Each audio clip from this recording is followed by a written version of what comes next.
welcome to Hidden Valley Lakes Candidate Night 2024. This is a no chat Zoom event.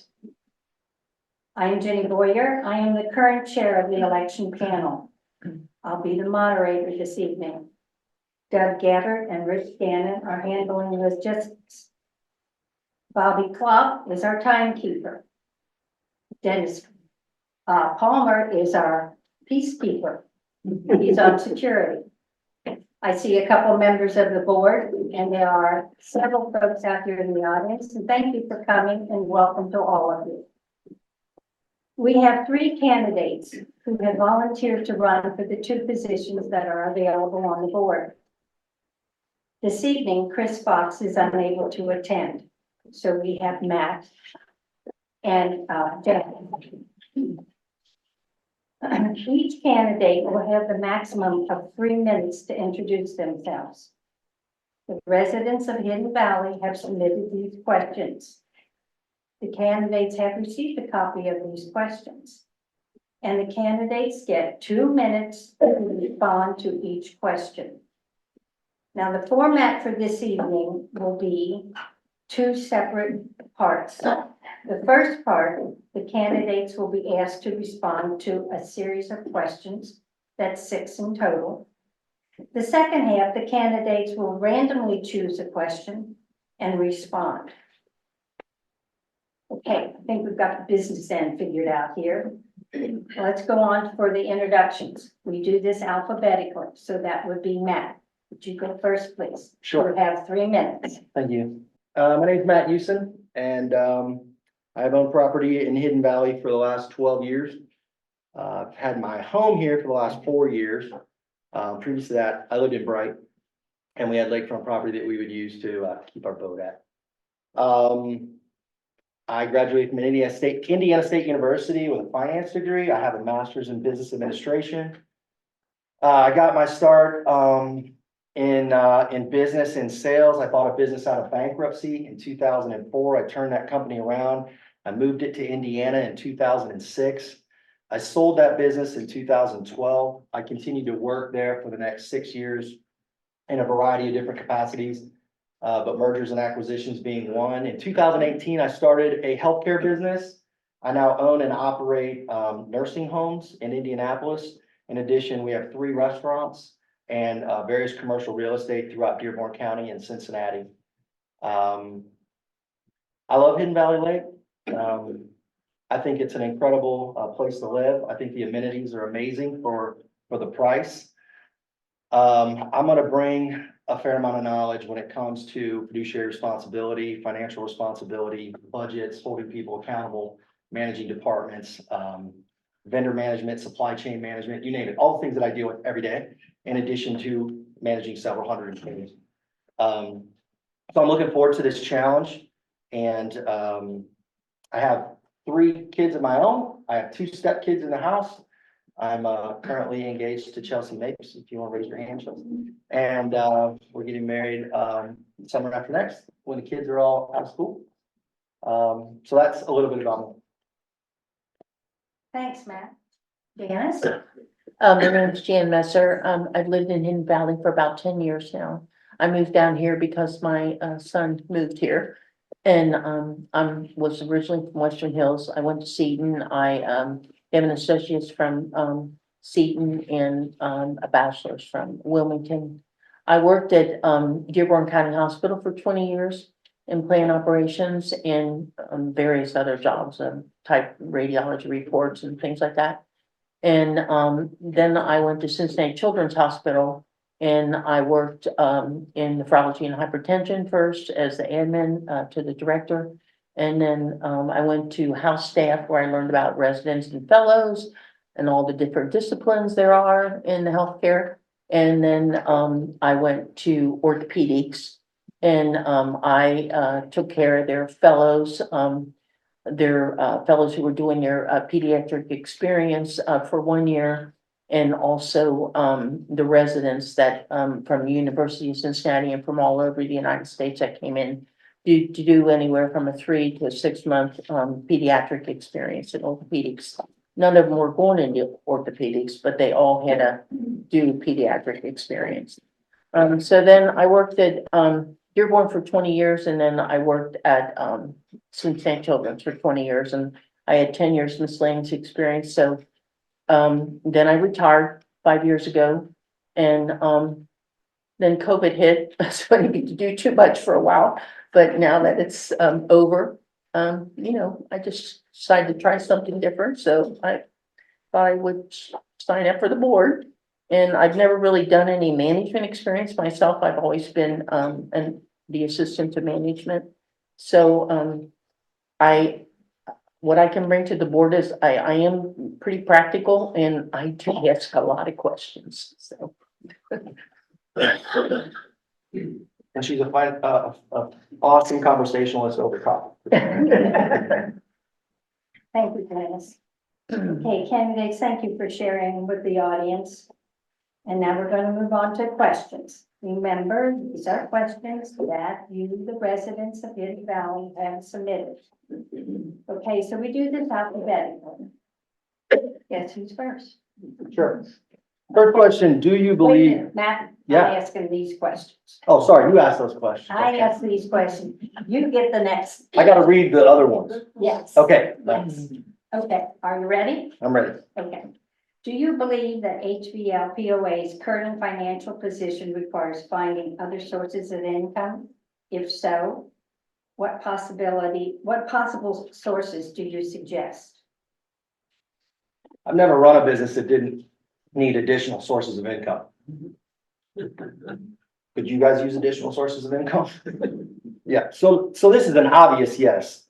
I don't feel like we do a great enough job in leveraging our greatest asset, which is this lake. I'm gonna bring up a few topics, and I'm not married to any of these ideas. I literally just tried to brainstorm as many things as I could come up with that may want to be fleshed out or may be completely junk ideas. But some of them. It makes no sense to me that you can't have a second boat on this lake with a horsepower greater than 10, because I can only drive one boat at a time.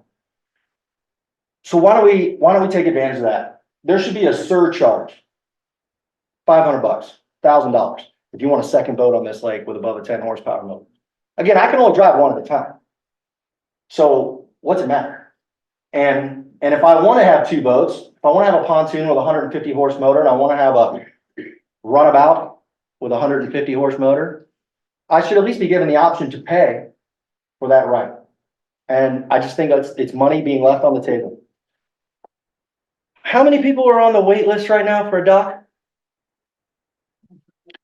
A guy was in here the other night at the board meeting, said he'd been waiting 7 years. So let's just say it's a lot. Let's say it's 100 people. Why don't we have vertical boat storage like they do in Florida? 3-sided vertical boat storage, whether we privatize it or whether we operate it ourselves, and charge for it on like the back half of that parking lot. It only needs to be 20 feet deep, because that's the depth of, or that's the length of any boat we can have. 3 stories tall by 20. You got a fork truck that comes, picks up your boat, and puts it in the water for you. For me, when I had my boat in this in Florida, there was nothing magical about having the boat in the water. I just didn't want to have to trailer the boat. And I got about 30 more, but my 10 seconds is up.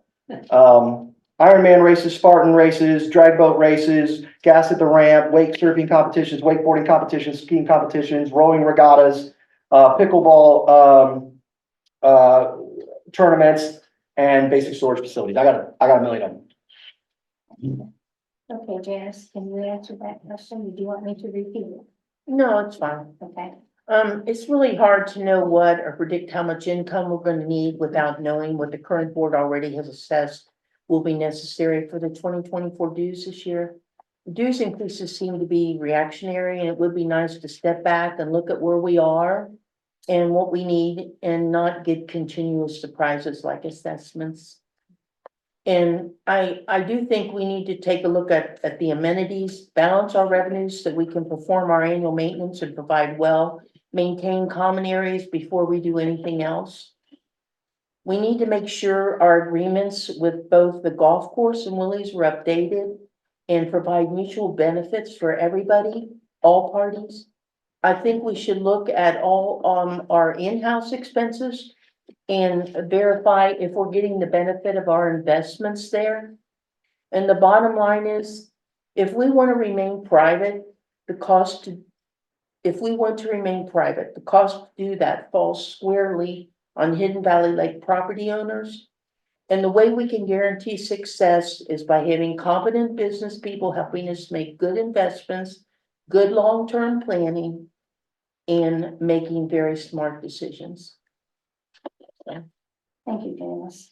All right, Jan, who will be the first to answer this question? Okay. Being involved in committees, clubs, and activities around the valley is crucial in being a successful board member. What experience do you have in the operations of the hvlpoa? Okay, okay.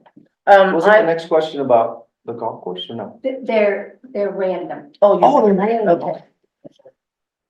I was, on the future, I am on the future planning committee, and I have been on there for several years.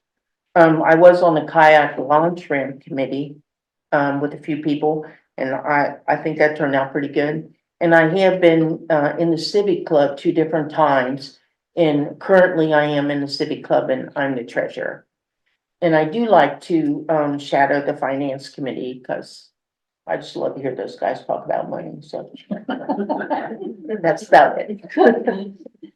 Okay, Matt, can you answer? Do you need me to repeat the question? No, thanks. Okay. And thank you, Janice, for all your contributions to this community. I have not served on any committees or clubs thus far. Again, I've only been living in the valley for 4 years. As a property owner, I was kind of insulated from some of this. But in the last 2 years, I've attended a dozen board meetings and Lakes Committee meetings. And so I feel like I've got kind of a flavor for the direction that the community has headed.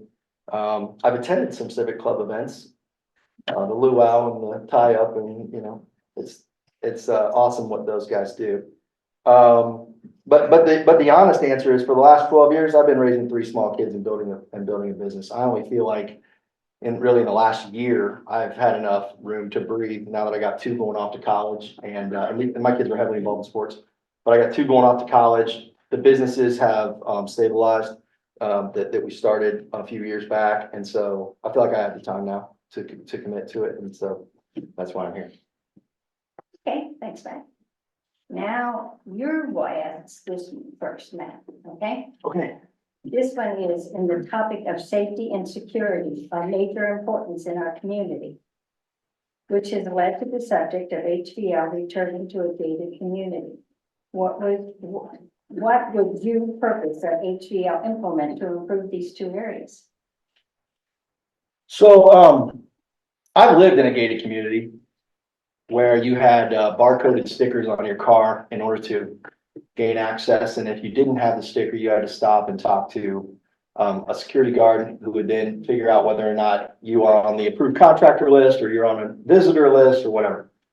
What I found was it really cut down on the need to patrol, because you could control who's coming in and out of your community. And also, we only manned the guard station at the main entrance. The auxiliary entrances, there was 2 other auxiliary entrances. We have 4 other ones here. Those were just sticker access only. So really only residents ever use those, but all contractors and all visitors had to come in and out of the main gate. That allowed you to control who came in and who goes out. That's a one-time CapEx purchase, a little bit of maintenance cost there, but that's a one-time CapEx purchase. If we put that in place, we take that off of the expenses. What, 20 grand a gate? Maybe we're spending 100 grand, maybe it's 160 grand, but it's a one-time expense. And then we can cut down on the amount of patrols we need to do. We can cut down on the cars that need to patrol around here. And then second, and I'm certainly not saying this because I know security's in the room and he does an awesome job. But the first thing we do with cash preservation issues, where we have a cash preservation problem here right now, the first thing that you do is you figure out, what can I outsource? So can we hire Securitas? Can we hire another company? They're not going to do as great a job as direct employees of this community, but it comes at a discount because we don't pay for the trucks, we don't pay for the gas, we don't pay for the maintenance, we don't pay for the health insurance, we don't pay for the benefits. And so all I'm saying is, should we look at it? Should we look at the one-time cost? Our budget's $400,000 for security a year. can we just look at putting in gates, the cost of the gates, how much that would cut down? We're gonna have to man the front gate. And let's price out outsourcing security. Maybe not one lead security guy, that makes a ton of sense to me, right? But do we need an entire team? I don't know, I'm not sure about that. You set off the buzzer, buddy. Janice? Okay, as of right now, I don't think that we should go to a gated community because I think it would be a huge financial investment. However, possibly in the future, I think that's something that we could think about, and I think with long-term planning, we could, maybe put in one gate at a time or something. It just depends on how much money we have to spend on that. And I think it's a good idea. I also think it'd be a good idea to have stickers on our cars because that shows that you live in Hidden Valley and, you can tell right away if you are not in Hidden Valley. The big thing for me, if that's a priority, is the electronic speed signs. I don't think people realize how fast they're going, but when them numbers flash up, you realize that you're going too fast. And the traffic around here is gets pretty fast, especially like at the back entrance. I mean, and at the front entrance, I've had people pass me to going up the hill. So I think we do have a slight problem with people speeding. I think that we should have the signs rotated like we are right now. I think we only got one sign, but hopefully we'll be able to get some more. And I do think if we do that, some of them should be installed in permanent places. They should not be moved around. As far as safety here, I've never really felt unsafe in my home here at all. And I live alone and it's never been a problem for me. I would encourage everyone to get a home security system. You can get them off of Amazon. They're very easy to install. And you don't have to subscribe to a service. Also, a lot of people around here walk. And it's, they've been sort of run off the road onto the grass a couple times.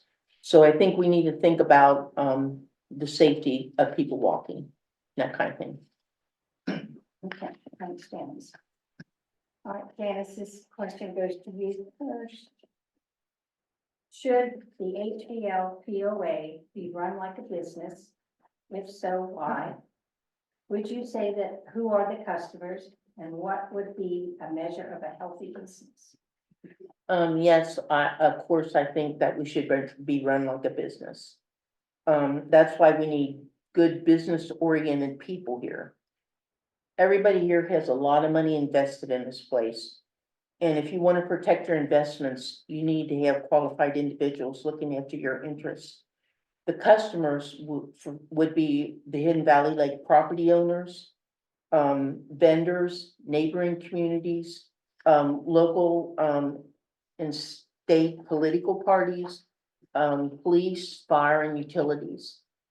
To be a viable business, we have to be financially stable. Not 100% of expenses and maintenance are predictable, but you have to be prepared. It's painful, but the establishment of a separate fund for emergencies is beneficial in case we would have unseen expenses. And of course, the goal is always revenue exceeds expenses. Thank you, Janice. Matt? So yeah, of course it has to be run like a business. The customers in my mind are 2,200 households. Online satisfaction surveys, they're really easy. We give them to all of our employees to judge their engagement. They're anonymous.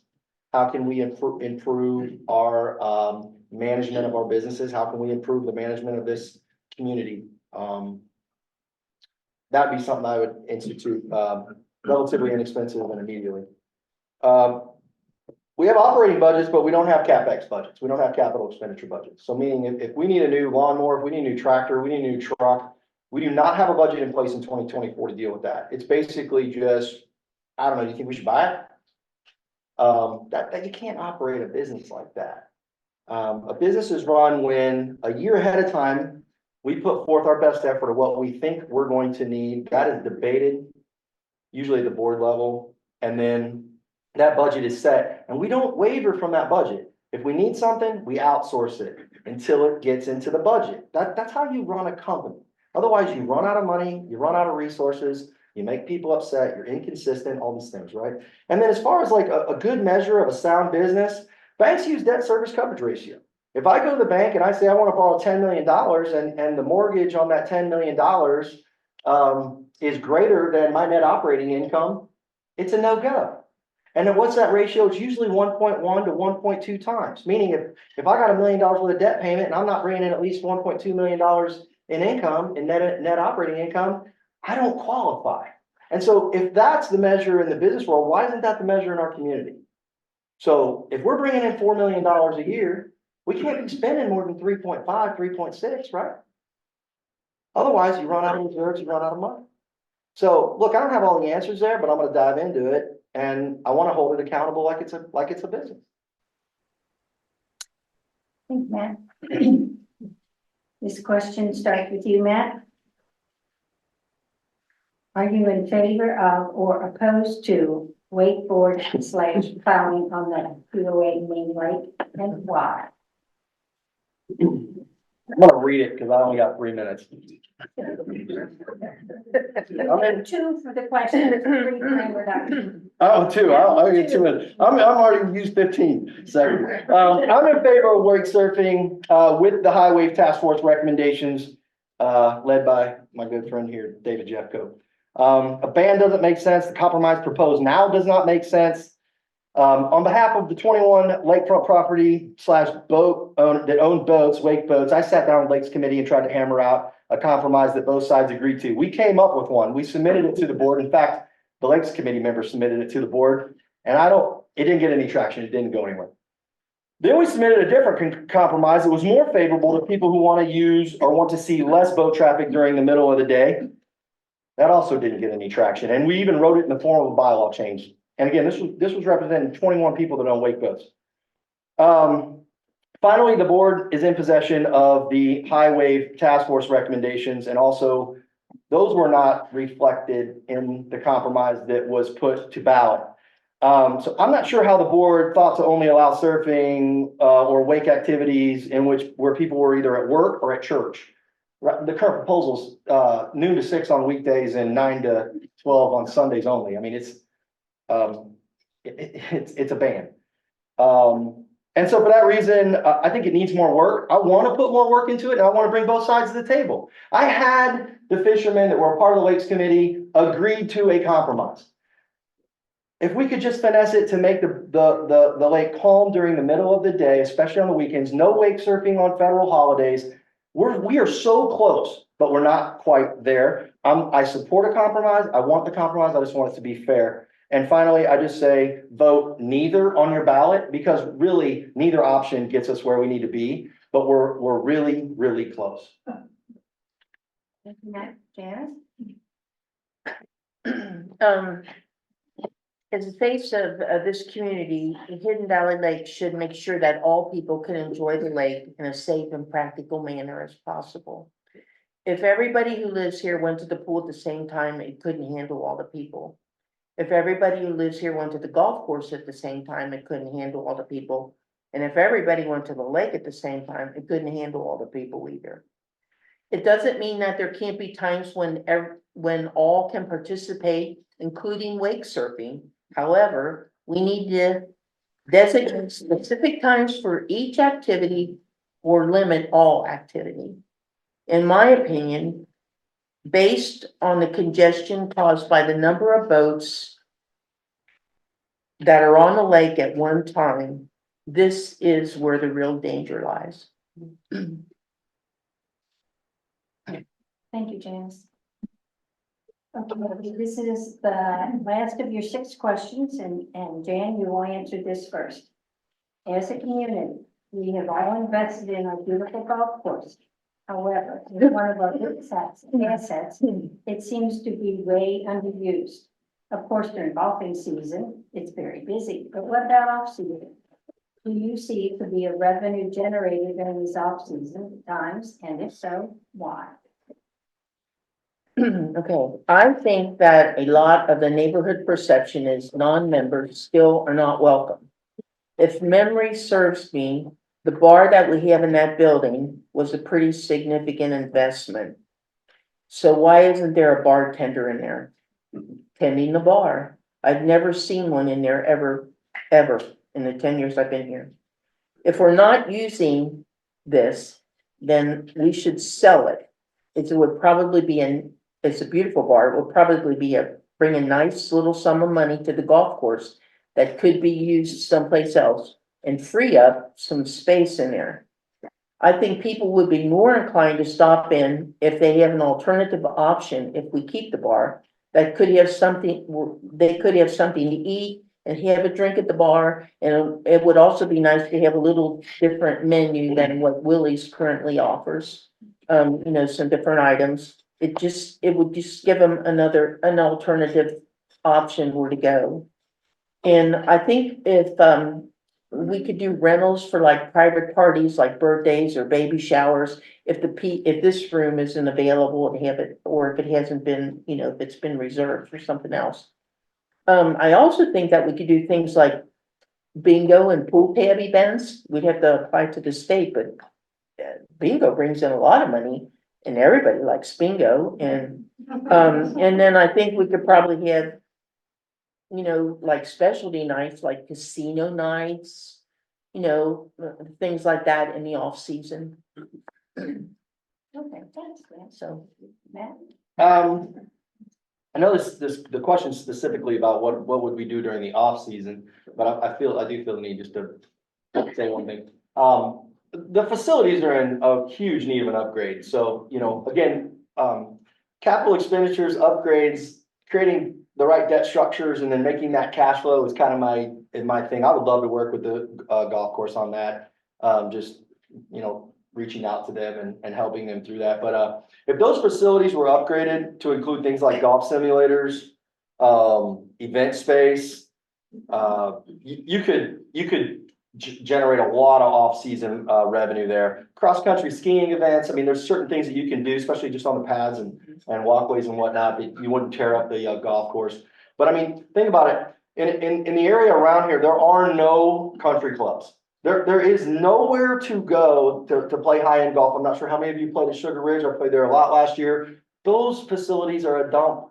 So we have this amazing opportunity to create a really nice club, sell more members. There's a reason why people are buying the memberships.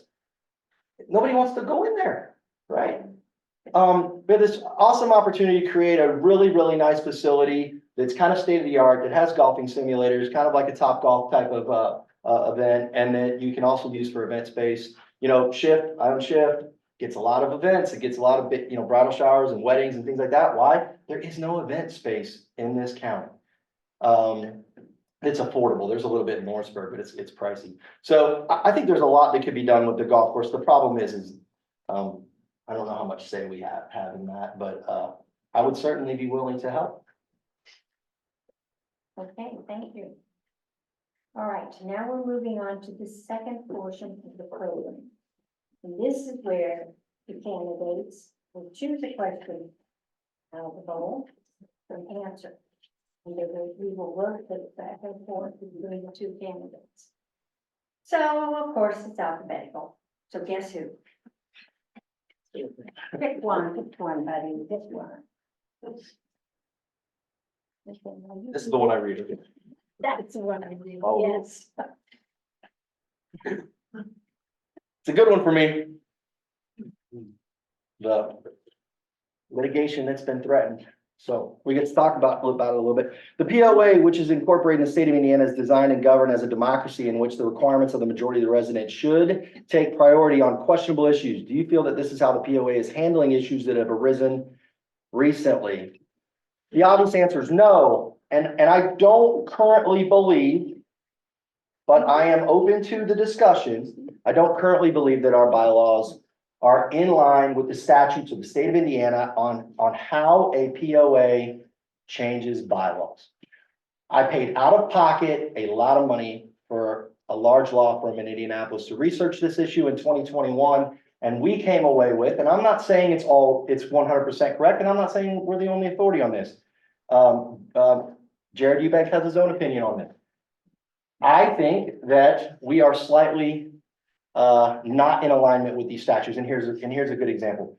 There's a reason why 3 out of 5 people cannot create, produce, and change bylaws in the state of Indiana on POAs, and that's because of anti-board stacking regulations. So meaning any special interest group could get 3 people voted or appointed and then start changing bylaws that affect your property values just because of their own special interest. Like if you, let's say, took special interest money to get elected, like happened in our last election.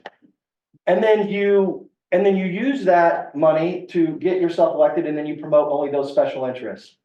Guys, that's breach of fiduciary responsibility, right? So I would just work with the board to make sure that the way we create, change, and propose bylaws is in line with the statutes of the state of Indiana, so that we are rock solid. If this was my world and only I had a voice, bylaws would be proposed 2 times a year to all 2,200 people, and they'd only be changed if the majority of the membership voted on it. That's it. There'd be a little ballot with we want to change these 5 bylaws. Now, I know that's the slow and hard way to get things done. But I also know that if 1,100 people out of 2,200 want to change a bylaw, then it must need to be changed. If 3 people need to change it, it may not need to be changed. Thank you. Jan's here.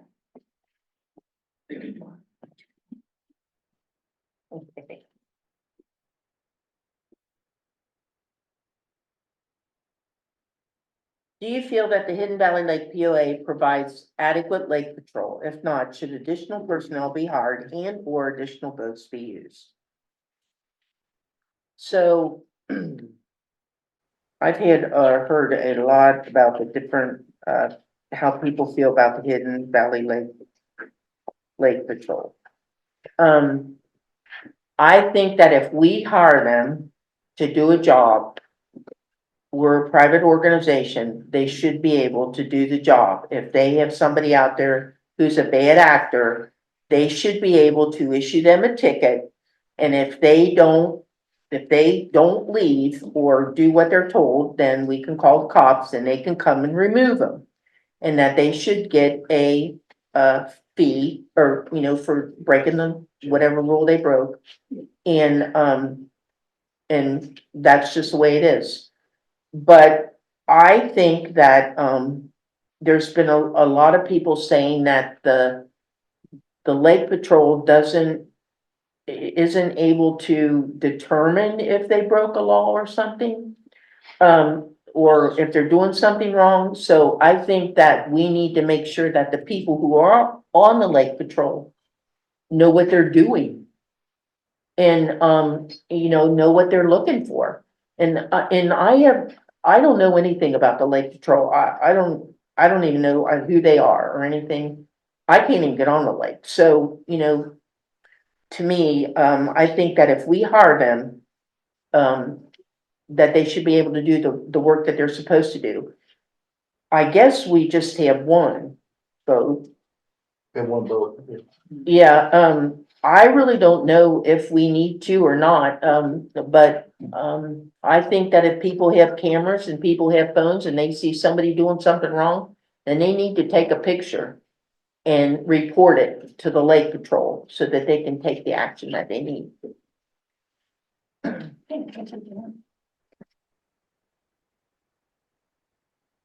don't want the big one. I don't even remember a big one in here.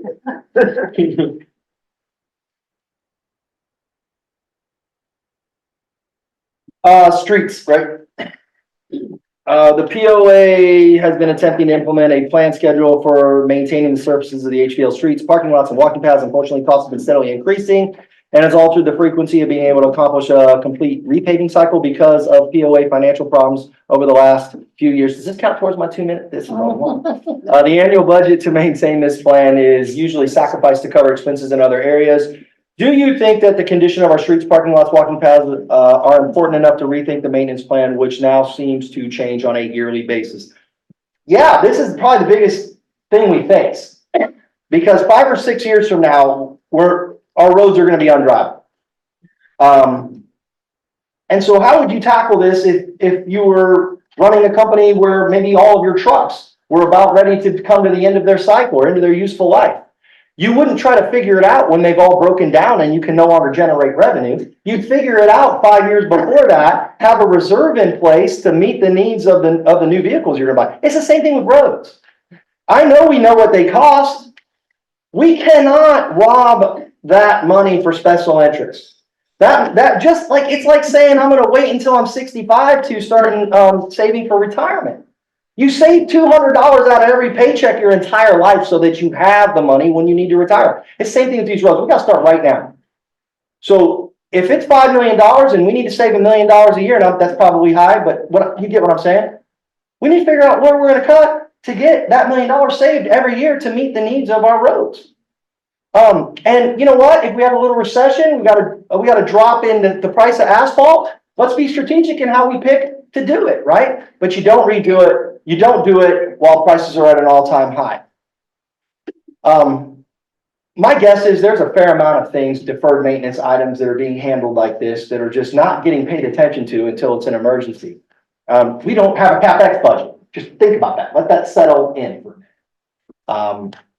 And so just an absolute symptom of that same process is the roads and the deferred maintenance on the roads. So yeah, I'm gonna make it like a top 3 priority, because if you can't drive in the neighborhood, then that's gonna pose a pretty big problem.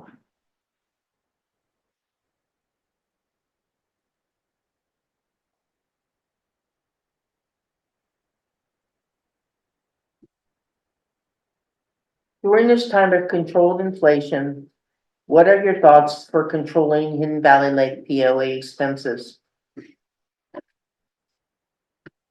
I would imagine that we really need to think twice before we make any purchases. Other than that, I just think that we just need to have a good board with business experience that knows what we should do and should not do. Okay, thanks, Gwen.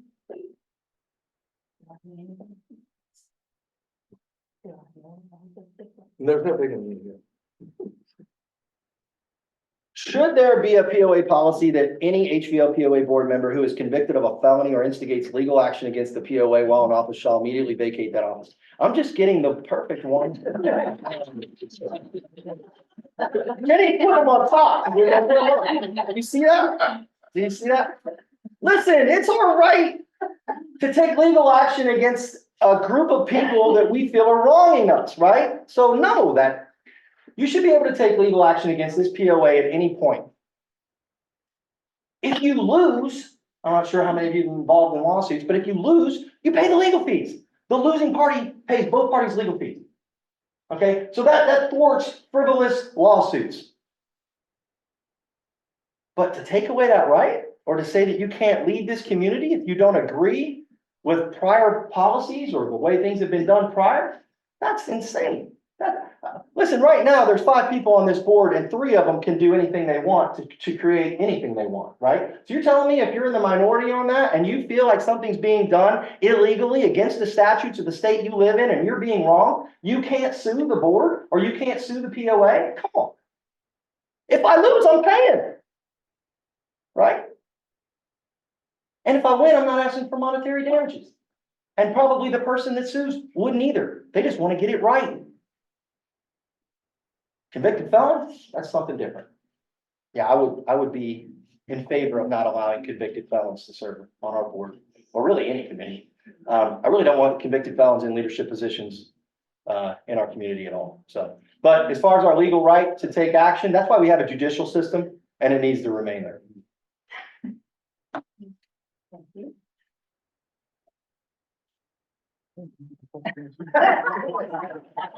Really good. Okay. Oh, yeah, I do. Do you feel that the number of members seated on the board should be increased? If so, what number of members do you recommend? I think that we should increase the board members. I think that we should go to 7, maybe 9. And That's why I wrote down 7 or 9. That's right. the reason why is because, the members, or the board members have to go to, they're assigned to the different committees. So if you only got 5 members and they have to go to the different committees, they're stretched for time. And plus they have to meet the board meetings and then they have to have their executive meetings and, they're busy. It's a lot of work. And if you got 7 members and or 9 members, then you got enough to spread around and it's important for the board members to go to the committees because the committees need, to be able to have somebody there to ask. What they can do, what they think, or, get their opinion. They're not there to run the committees, but they're helpful to be there. I know I'm in the future planning committee and I like having a board member there. And,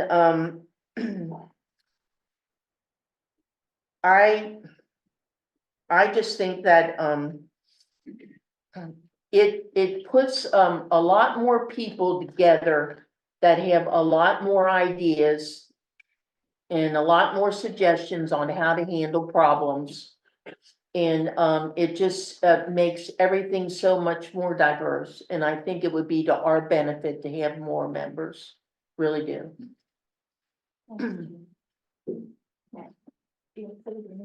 Jenny's baiting me here. I picked it from the bottom this time. Okay. She uses reverse psychology. There has been discussion of building a park-like outdoor activity center within HVL consisting of smaller recreational activities like horseshoes, cornhole, shuffleboard, bocce ball, and including picnic and shelter activities. Would you favor this idea? And if so, how should it be managed? I would not. We can't maintain the stuff we have. I'm sorry. I mean, like, it'd be nice to have. We just had a discussion, like, we don't have a CapEx budget and we don't have any money for new roads. This is a 5 to 10 year type thing. I really want to see us in a better financial situation. I want to see our reserves very robust. I want to see us exercise all the other things that we need to do to make sure that we have the cash on hand so that this community is here for another 40 or 50 years and it keeps improving, not going downhill. And so I'm not in favor of spending money on amenities like that that aren't going to drive revenue opportunities.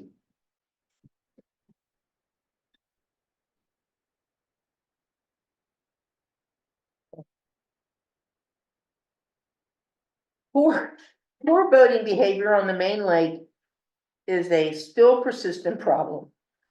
What do you think can be done to improve this situation? Well, just like I said with the lake patrol, if you have a bad actor on the lake and you have, they've been approached by the lake patrol and they're not doing what they're supposed to do. Everybody who's out on the lake, no matter what you're doing, most people have a cell phone. It might be in a waterproof pack, but you got a cell phone. And you can take a picture of somebody who's doing something wrong. I just had somebody tell me in a civic club that they saw somebody doing something, wrong on one of the fingers. And you can take that information and give it to the board or to the lake patrol. And plenty of people, I'm sure almost everybody on the lake has home cameras and things like that, security cameras. I mean, you just need to be aware of people that are doing that kind of stuff. You just really need to be aware of it. And maybe if we get, have somebody who's done that and they find out that they're not going to get away with it, then maybe that'll help curb some of the bad behavior on the lake.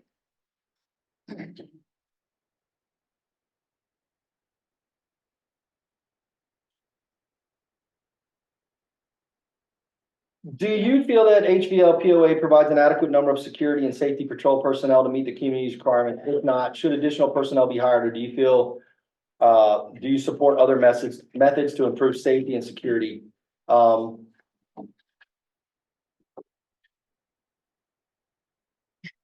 brought up gates before. I'm kind of in favor of that because I've lived in a community that did it. I'm not so much in favor of security cameras, like additional security cameras. I'll tell you why. They're a pain in the rear end to maintain. You get overcharged for the camera licenses. The software upgrades cost tons of money. I mean, guys, I have security cameras in every facility that I own. It is a massive cost. And the other thing is somebody has to monitor, right? And lo and behold, you can never find the footage that you need. I mean, security cameras are a difficult thing. They're incredibly expensive.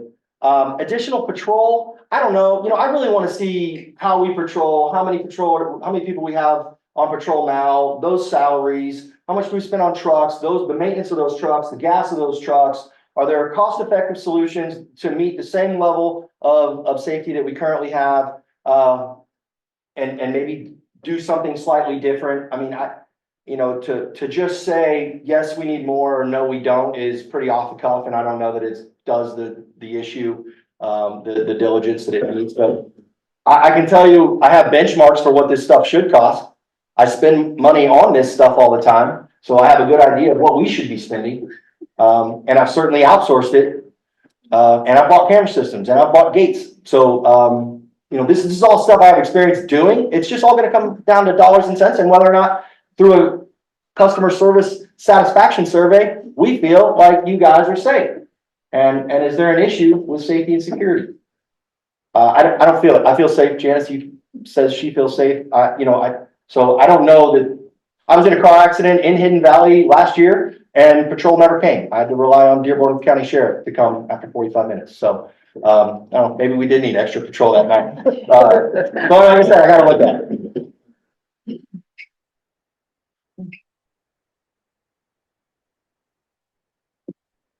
Not sorry.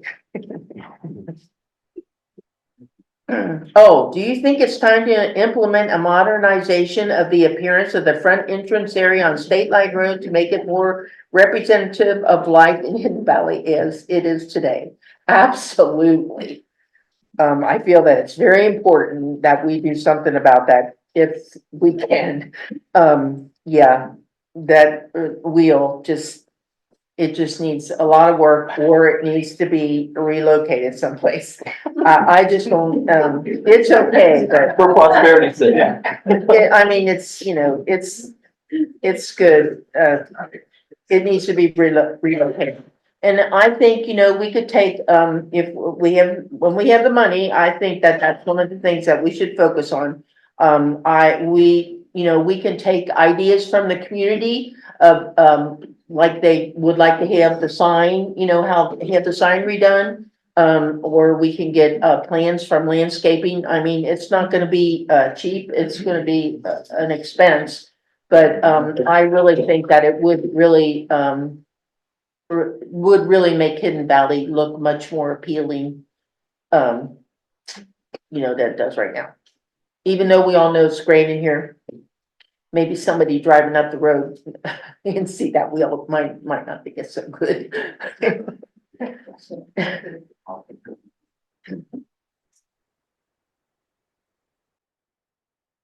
Would you be in favor of a neighborhood store operating within HVL? Why or why not? And if yes, what HVL location do you recommend, and who do you recommend for store ownership?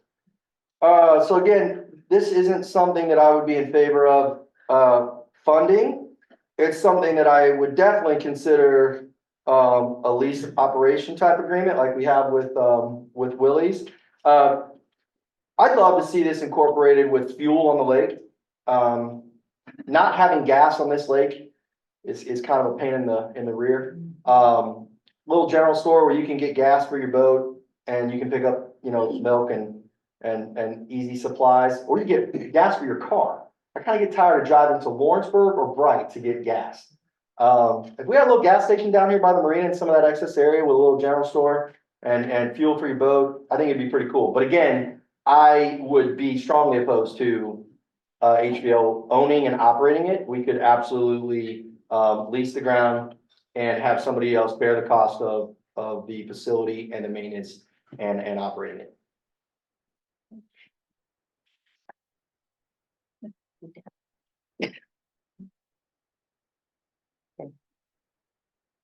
What do you think are the top 3 improvements that are most needed in Hidden Valley Lake today? Probably 33 miles of roads being redone would be my first guess. The second one would be, I guess, the lake dredging. And then the third would be to get a really good board so that we can get things done.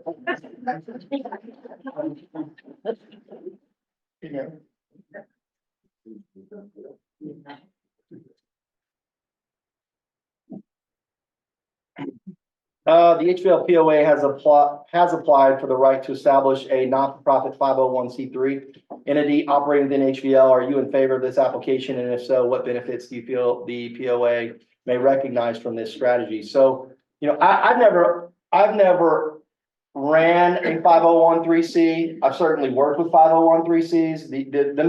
The main reason why you would form a 501(c)(3) is to avoid income tax and avoid paying sales tax. So for instance, I leased bed licenses to two county hospitals just to use their EIN numbers so that we can avoid paying sales tax for incontinence supplies, medications, and things like that for our residents. I'm in favor of it. I would want to, this is a question that I would want to get on and talk to the board right now about why did we instigate it? Was it tax related? Was it how we treat donations? I'm not sure, but there's really no reason for a community like this to run a for-profit organization. I mean, why wouldn't it be not for profit? Meaning there are no distributions to owners. There's no dividends paid back to members of the community. All cash stays in the community. So I don't know why we wouldn't have a 501(c)(3). And then the other thing that's nice about that is you open yourself up for the ability to get some grant money. So if we have anybody in the community that's skilled at writing grants, there may be money out there, especially for ecological purposes, to like put money back into our dam or our ecosystem through grant giving. But I don't know that, again, I'm looking at Pat because I don't know what the thought process was that was driving because we applied, right? This is yeah. I don't see any reason why we wouldn't do that. There's no downside to that whatsoever. So yes, I'd be in favor of it.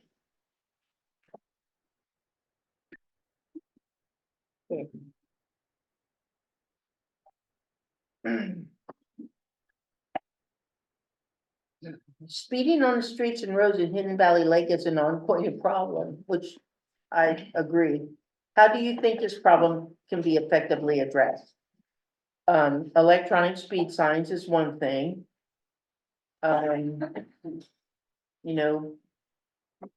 Hopefully they speed and, there's a cop on the side street just coming out and they catch him. Other than, our patrols making more, rounds and, try to find somebody that's speeding. I don't really know what else you can do except, scream at them when they go past you or something. I mean, it's a problem. It is a problem here. And, I really think, the speed signs are really necessary. I really do.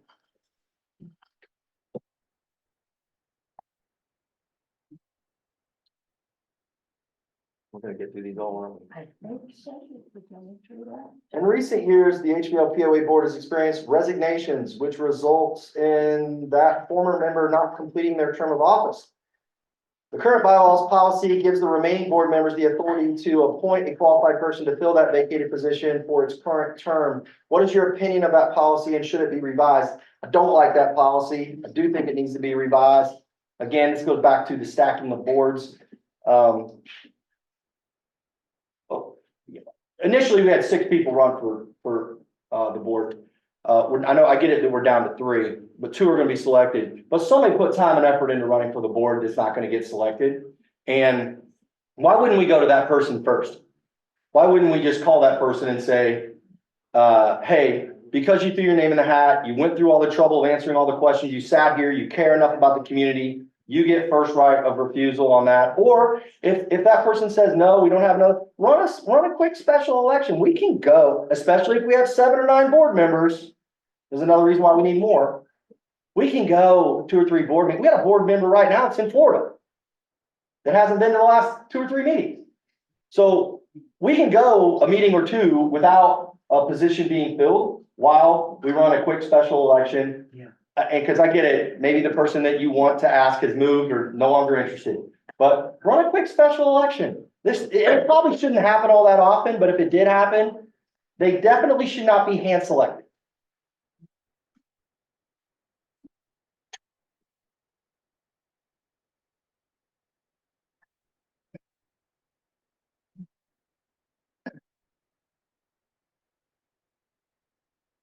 Would you support the POA returning to the policy of requiring the use of automobile stickers to properly identify Hidden Valley Lake resident-owned vehicles? Yes. I think the sticker, on your vehicle is a great idea. I think we should go back to that. That basketball. Do you support a policy to provide perks and or compensation to board members during their service to the POA? If so, what forms of compensation do you suggest would be adequate and appropriate? Absolutely not. There is no way a board member should be compensated for serving in any way, shape, or form. It's giving back to your community. If you care enough to do it, do it. And we definitely can't compensate people and then appoint them too. So, no.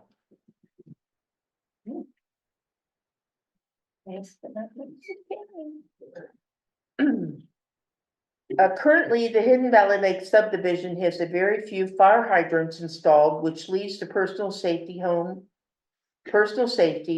insurance availability, and possibly legal issues. What steps do you think that the POA should take to address this issue? If I'm not mistaken, I think BRUC is putting in 22 to 25 new fire hydrants, which is really gonna rack up the cost for us. So, we'll have more water, but it's gonna cost us. I think you're right on that. I think they're getting a grant or something, and they should be starting soon, maybe this year or next year. Right about the time our yards look good Next again. year? Yeah, right after we get done with all the roads, maybe. Yeah, that's what I'm. Okay, thank you very much, candidates. You have distinguished yourselves, you have given us some good and frank and sincere answers. Again, I'm reminding you all that these questions came from you, the residents of Hidden Valley. I also remind you that these questions are not new. They've been going around for years. As I stated before, Chris Fox is not here. I believe he has an intention to put some answers on the website, but I don't know that. He's still traveling, so if he decides to do that, I would say that probably wouldn't happen until Saturday. And so you might be able to go and check on our website, because this whole evening will be on our website Saturday. It'll be under elections. So one point I want to make here is we send out over 2,000 ballots. We received about 268. That's 13%. If you have not voted, please vote. Your ballot is due back in the POA office on Monday, April 15th. Thank you very much for your attention. You've been a great audience. Good night.